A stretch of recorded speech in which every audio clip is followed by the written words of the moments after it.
So I do have some research looking at motivations for charitable giving, specifically among high-income individuals. So if anyone, I know I've talked to some people about this already, if anyone would like to chat further, I'm happy to do that. But today, I'm going to be looking at the other side of motivation. So the motivation for all of us, perhaps, to be in this room, to increase charitable donations and to provide an alternative kind of perspective looking at the benefits of charitable giving for the donor. This line of research comes out of a lot of research in our lab looking at the causal benefits of charitable giving for emotional well-being.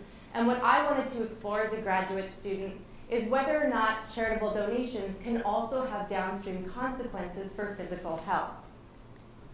So Nancy here was a participant in one of my experiments. She's holding something that I'll explain in a moment, so you can be curious but not concerned about what she's holding there. And for individuals such as Nancy, when she receives a phone call from a grandchild asking for a donation, a child perhaps asking money for their first house, or what we've been talking about this weekend, a charity calling asking for a donation, the decision to be financially generous or financially stingy may have downstream consequences for physical health. So particularly over the course of 2 studies, I assessed the physical health benefits of charitable donating related to cardiovascular health. So that's going to be the focus of the talk today. There has been a documented relationship between helping others and well-being from past research. Most of this research is focused specifically on volunteering one's time. And what we see is that volunteering across numerous studies has been linked to increased positive affect for the volunteer, increased life satisfaction, and across a meta-analysis of 37 studies, individuals who volunteered score higher on quality of life indexes across a variety of different ways in which this was measured. In one example of the relationship between volunteering time and well-being, so emotional well-being, older adults were asked at the first time point whether or not they volunteered. And they were also asked if they did volunteer, how many hours did they volunteer for? 5 years later, so at the initial baseline in the study, participants all underwent a physical health assessment. They underwent a battery of emotional and psychological well-beings and a physical health assessment. And then they followed up with these individuals 5 years later. What this study found is that 5 years later, individuals who volunteered and volunteered more were 44% more likely to be alive, and that this effect was robust controlling for baseline health 5 years earlier, age, gender, and a variety of other demographic characteristics that could have potentially explained this relationship. There's also been some correlational research linking what, of course, we're all interested in this room today, charitable giving with downstream consequences for cardiovascular health. So we know from one study that tracked students over the course of a day, students who provided more social support to others had better cardiovascular health over the course of a 24-hour period. And we've also seen a similar relationship in longitudinal data showing that older adults who volunteered 4 hours per week were less likely to develop hypertension several years later. However, most of these studies have focused on volunteering and have failed to assess these benefits in a causal design. So what we were hypothesizing is that financial generosity may also have downstream consequences for cardiovascular health. So we assessed this across 2 studies. So we were particularly interested in the unique role of charitable giving in having these downstream consequences for physical health.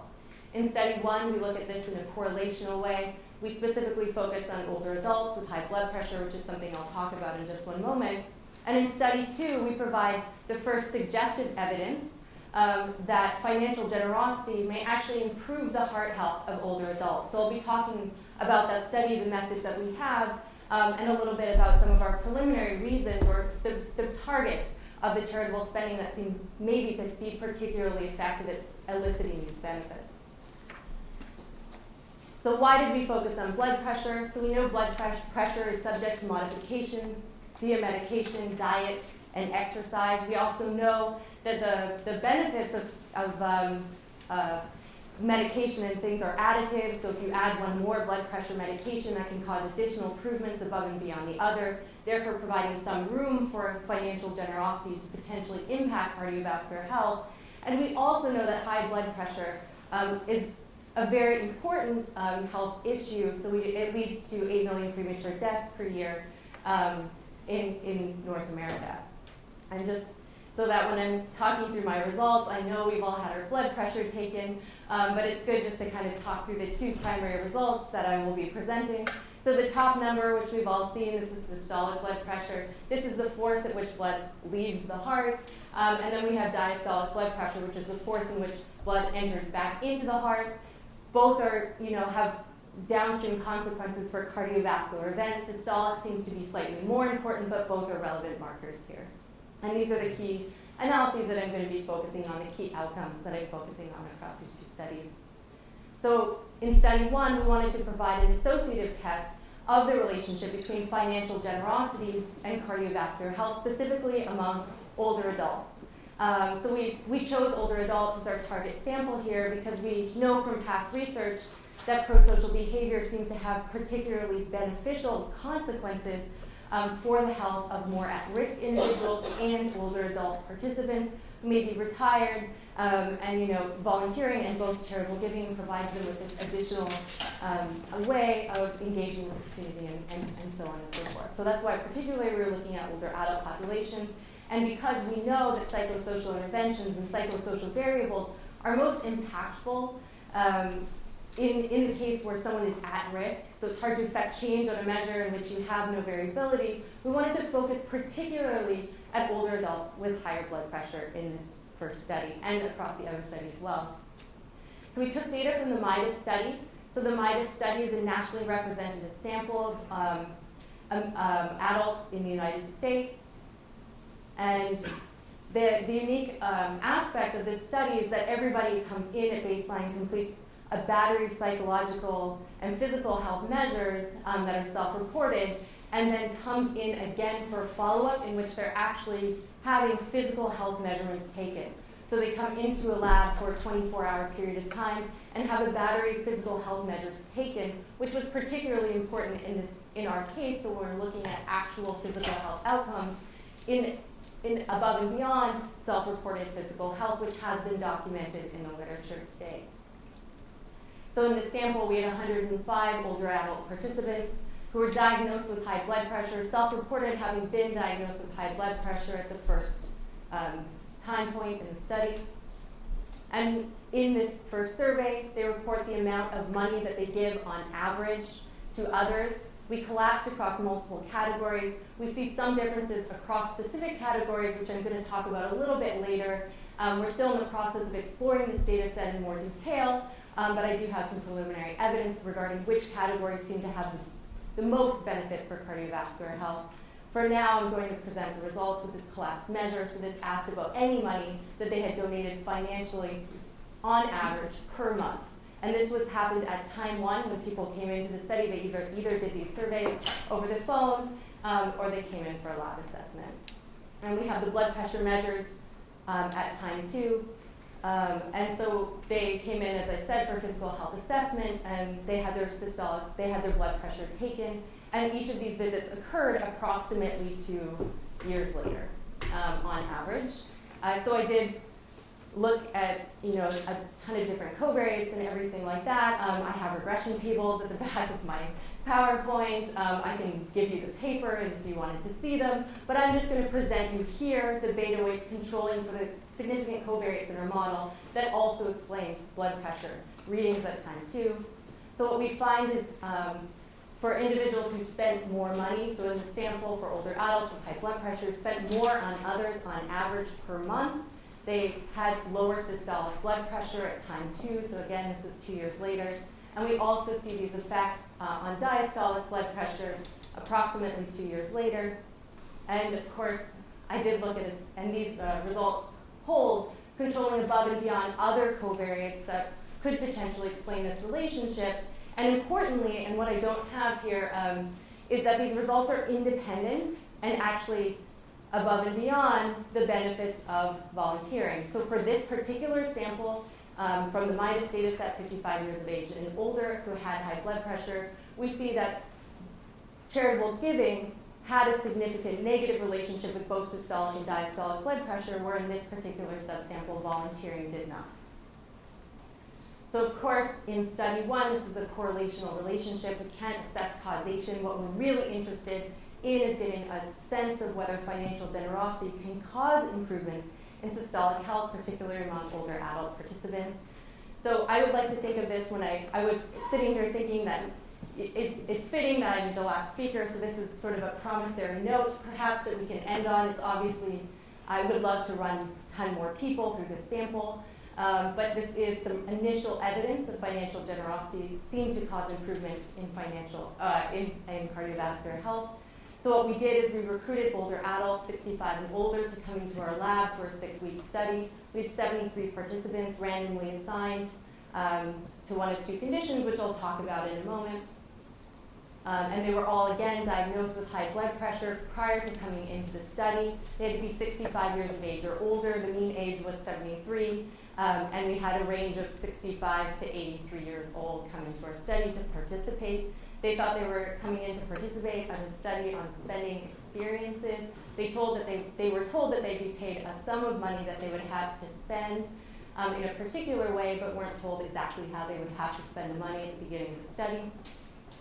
And so they came in for an initial lab visit. We took their blood pressure, and then, importantly, we randomly assigned them either to spend a payment of money on themselves or to spend a payment of money on someone else for 3 weeks over the course of a 6-week study, where there was no baseline differences between condition on things that might influence any of our results, like waist-to-hip ratio, body mass index, all of these emotional markers that we took also at the beginning of our lab visit. So participants were given 3 payments of $40 to spend through weeks 3, 4, and 5 over the course of the 6-week study. I'll walk you through the specifics in just 1 second. And to increase compliance, we gave participants one of these bottles. So I brought one here. And this bottle basically has their spending instructions. So it says, this one is, of course, you have to spend your payment on, this one is actually the selfish one. Okay, well, you can spend your payment on yourself for 3 weeks over the course of the 6-week study. Their money was rolled up, put in here, and what these have in the top is a tracker. So we can track exactly when participants opened the bottle, and we told them this, and they knew that they should only open the bottle when they were about to make a pro-social or a self-interested purchase, and this allowed us to assess compliance in our study, and our compliance was extremely high. There's only one person in our study who failed to spend in a way consistent with the guidelines, so it seems that this was a pretty effective technique. And I'm just going to walk you through kind of what the study was like for a participant in our experiment. So at week 1, they had their blood pressure taken. There was a kind of a rest week, and then at week 3, they spent either their payment on others or on themselves. So this participant, this is actually based on one of our participants' actual spending experiences. So Bob, in our study, the first week that he was told to spend a payment of $40, bought a relatively cheap but nice-looking necklace for his wife. And in week 4, he reported that he bought a book with the $40 that he was assigned to spend on others. And he came in after that second spending payment for another blood pressure assessment.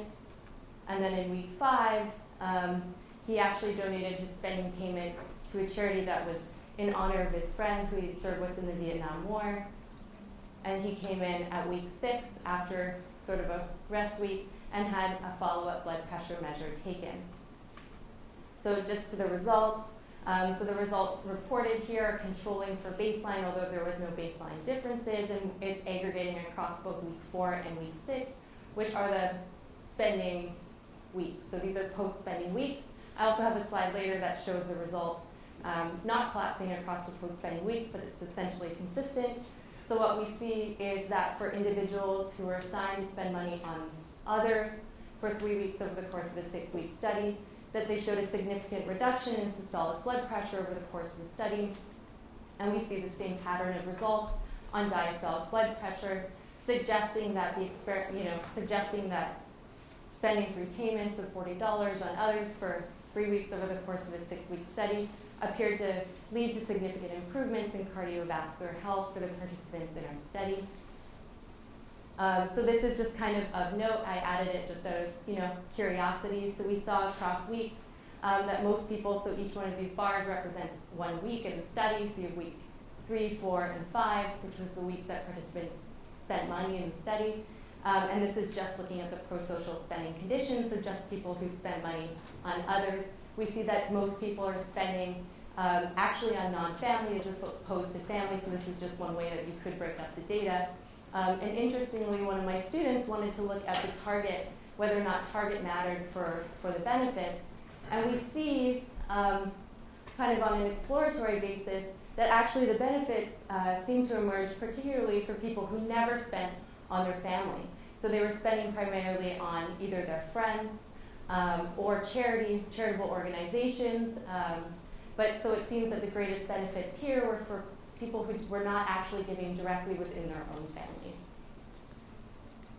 So we see in the first study with the MIDAS data that greater charitable giving was associated with lower systolic and lower diastolic blood pressure for adults over the age of 55 who were diagnosed with high blood pressure in the initial survey. And we also see some preliminary experimental evidence that randomly assigning older adults to spend 3 payments of $40 on others for 3 weeks over the course of a 6-week study led to significant reductions in both systolic and diastolic blood pressure. And importantly, the differences that we saw were comparable to the benefits of exercise and diet. So these seem to be a non-trivial, at least in this particular sample, a non-trivial benefit of financial generosity. So some future directions, of course. These are preliminary results. This is something that would be great to expand upon further and to look at, again, more in detail about the target. So one thing we also found somewhat consistent results in the MIDA data set. So I was sort of joking to one of my friends, but that in the MIDAS data set, there's actually a positive correlation between the amount given to in-laws and systolic blood pressure. So if you want to spend money on others, perhaps the immediate family is not the best way to go. And that's actually also consistent with what we find in our experimental data. So there is research suggesting that when we feel obligated to give, that we may not reap the health rewards of giving. So it needs to, have this sense of maybe perhaps no obligation or intrinsic motivation in order to reap these kinds of physical health benefits. We also know, so Bob, the participant who I walked you through his spending experiences, we know from some research that if you do something like start a new exercise program, the benefits are going to wear away over time if you do the same thing over and over and over. So similarly, we might see that acts of charitable giving may need to be kept, spicy, mix it up, do different things in order to maintain these improvements over time. We know from our own research in our lab that impactful gifts yield the most emotional benefits. So when you know specifically how your dollars were spent and what exactly it was spent on, this yields the most emotional benefits. So it's possible that pro-social spending, in order to have downstream consequences for physical health, also needs to be something that donors can really see where their dollars are going. And of course, the financial acts of financial generosity might need to be within one's felt capacity. So there's research in the caregiving literature suggesting that when you give too much or give beyond your means, then helping comes at a cost to yourself. So in this case, when we're providing people with windfalls of money, that's not necessarily coming out of their own personal pocket, great. And so it does not run the risk of resulting in a burden, but out, in our everyday lives, this comes with the caution of it's probably not good to spend beyond your means. In this particular case, financial generosity may not have downstream benefits for cardiovascular health. So there's lots of future areas to explore exactly when these benefits emerge. So this is just some preliminary evidence to end on a positive note here at the conference that not only does financial generosity have these benefits for your immediate charities, the immediate partners that you're working with, but it might also have sort of these reciprocal benefits for the donors that you're working with, particularly related to cardiovascular health.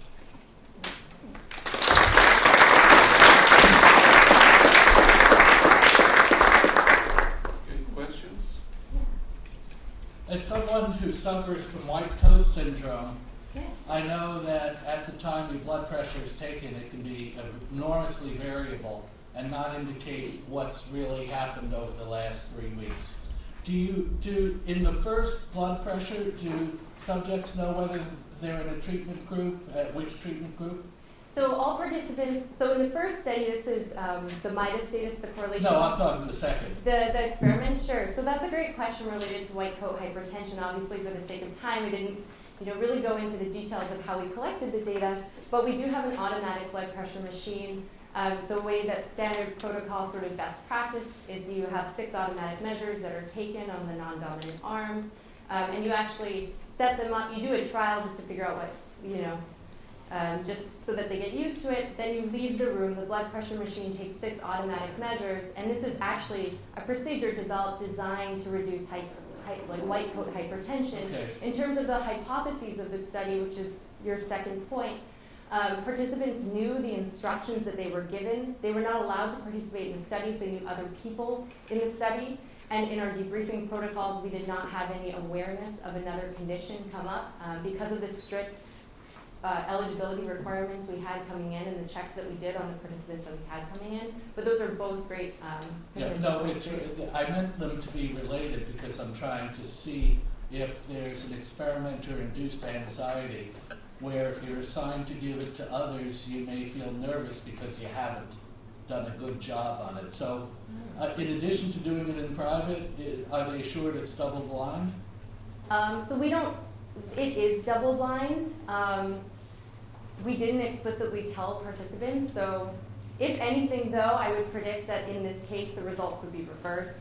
So if I'm feeling like I'm not living up to spending money on others and that makes me nervous when I'm around the experimenters, we really should be capturing that in momentary blood pressure. So if participants are really anxious that we're around because they feel like, oh, I didn't spend that $40 in a very good way or a very impactful charity, we would probably be actually seeing the opposite effects in our data. And that might be the in-law effect. Yeah.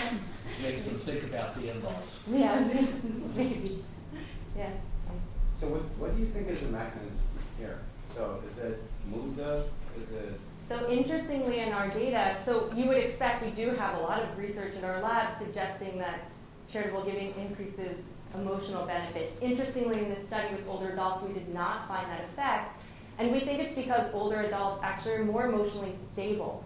So doing things on a sort of, things that happen to them, little changes in their everyday experiences don't seem to impact emotional health. But what does seem to be really important for the physical health of older adults is perceived control, efficacy. So we didn't take fine-grained enough measures to get a sense of this in our experimental study, but one working hypothesis about what I think is going on with this data based on some correlational research that I presented earlier is that pro-social spending, people in the pro-social spending condition who spent money on others, it gave them a sense of efficacy, this ability to help, and especially when we take the family findings into account, this ability to help people I might not otherwise be able to help in that particular case. Could it be to just spend more time outdoor? Yeah.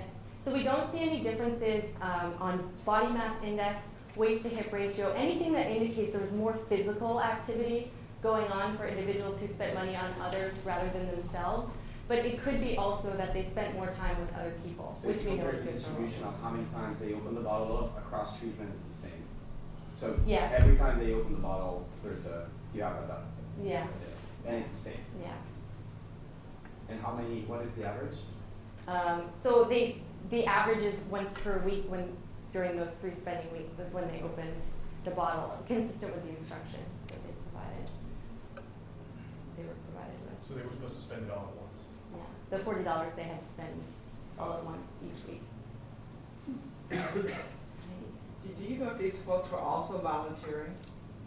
Pardon? Do you know if they were also volunteering somewhere? Because that could also be a factor. Yeah, so I know, so there was no differences across groups in the number of hours that they were volunteering. And given the limited sample, I don't have a lot of power to be able to run interactions between volunteering plus time spent. So maybe I like where you're going with this, so maybe it's something where if I'm already volunteering and then I'm also giving, right. then I might have these double benefits. Right. Yeah. So I also just had a question about what they spend it on. So obviously, I mean, most of what we spend is on ourselves. So adding another £40 spending on your $40 spending on yourself might not be such a conscious act. So I just like go towards my grocery shopping or something and just get sucked into this big pot. Whereas if I have to kind of decide to spend it for somebody else, it's more of a discrete. I have to think about it.